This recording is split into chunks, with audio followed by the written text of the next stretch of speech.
Қайырлы күн, құрметті пайдаланушы. Менің есімім Гүлдана, және осы қысқа бейнероликте мен сізге қалай біздің бағдарламаны пайдалану керектігін көрсетемін. Осы бейнероликті қарап шыққаннан кейін, сіз өзіңіздің мәселеңізді қалай шешуге болатынын түсінесіз.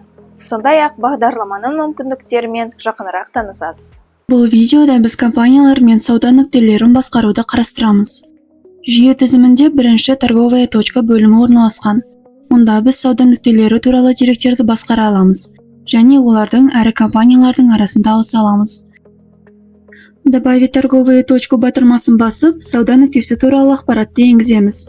Описание жолы опционалды болып қалады. Сохранить басамыз. Бұл сауда нүктесі нүктелер тізімінде пайда болды, және жұмысқа дайын. Енді біз дөңгелек белгішені басу арқылы нүктелер арасында ауысып, таңдалған нүктеде жұмыс істей аламыз. Сауда нүктесін басқару үшін карандаш белгішесін, ал жою үшін жанындағы себет батырмасын басу жеткілікті.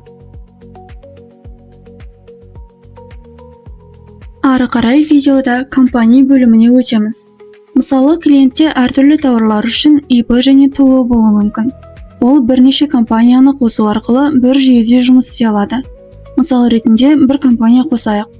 Бірінші бөлім общее. Мұнда компанияның атауы, нишасы және қаласы толтырылады.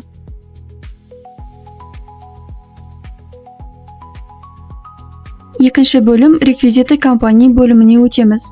Келесі жолдарды толтырамыз. Наименование, краткое наименование, ин немесе бин компании, организационная формасын таңдаймыз. Қосымша ретінде КБ, ОКПО, компанияның веб-сайтын және жұмыс поштасын енгізуге болады. Бұл бөлімде НДС туралы ақпаратты көрсетуге болады. Ол үшін является плательщиком НДС жылжытпасын басып, қажетті жолдарды толтырамыз. Барлық деректер енгізілгеннен кейін реквизитті сақтаймыз. Келесі бөлім контакты бөлімі. Добавить батырмасын басып, тип адреса таңдаймыз. Және компанияның мекен-жайы мен телефон номерін енгіземіз. По умолчанию жылжытпасын қосып, осы ақпаратты әдепкі мән ретінде сақтасақ болады. Келесі бөлім банковские реквизиты. Добавить батырмасын басып, тізімде банкты таңдаймыз. Және есеп айырысу шотының деректерін енгіземіз.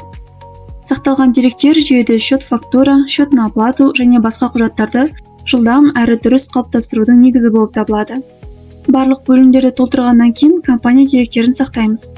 Енді тізімде екі компания пайда болды. Олардың арасында ауысып, қажетті компанияда жұмыс істеу үшін торговая точка бөліміне өтеміз. Басқа компанияға өту үшін ағымдағы компанияның атауы бар батырманы басып, ашылған мәзірден қажетті компанияға белгі қоямыз. Осыдан кейін жаңа сауда нүктесін қосуға немесе деректерді өзгертуге болады. Қай сауда нүктесінде жұмыс істеп отырғаныңыз туралы ақпарат экранның жоғарғы бөлігінде ағымдағы бөлімнің атауының астында көрсетіледі. Нүктенің атауын басу арқылы торговая точка бөліміне кірмей-ақ басқа нүктеге ауысуға болады. Осылайша бірнеше қарапайым қадам арқылы сіз компания мен сауда нүктелерінің деректерін жүйеде әрі қарай жұмыс істеу үшін баптай аласыз.